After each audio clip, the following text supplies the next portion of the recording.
আজি শুই শুইয়ে ভিডিঅ' বনাইছোঁ। উপায় নাই, গা বৰ বেয়া, উঠিব পৰা অৱস্থাত নাই। শ্যামকানু মহন্তৰ ঘৰত কেৱল জেৰা কৰিলে নহ'ব, শ্যামকানু মহন্তক লাগে আমাক। তেখেতৰ ঘৰ নালাগে, তেখেতৰ ঘৰত ছানবিন কৰি মোৰ মতে ইমান হেৰি নহ'ব। কিন্তু শ্যামকানু মহন্তক ৰাইজক গতাই দিব লাগে। সোনকালে বিচাৰি আনক শ্যামকানু মহন্তক। খালি ব্লেক লিষ্টেড কৰি তেখেতৰ ঘৰত জেৰা কৰি কি কৰি আছে মই সেইটো ধৰিব পৰা নাই, কিন্তু শ্যামকানু মহন্তক আমাক লাগে। তেখেতৰ বোধ কৰিবলৈ সমগ্ৰ অসমবাসী ৰাইজে ৰৈ আছে।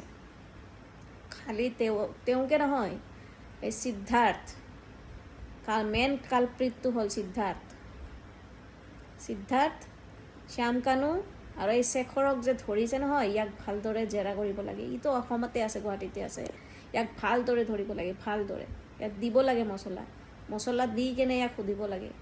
এই বডিত যে এটা কাৰেণ্ট লগাই নহয়, সঁচা কথা কয় নে মিছা কথা কয়, সেইটো যে ধৰা পৰে, সেইটো লগাই কেনে শেখৰক সুধিব লাগে এটা প্ৰশ্ন।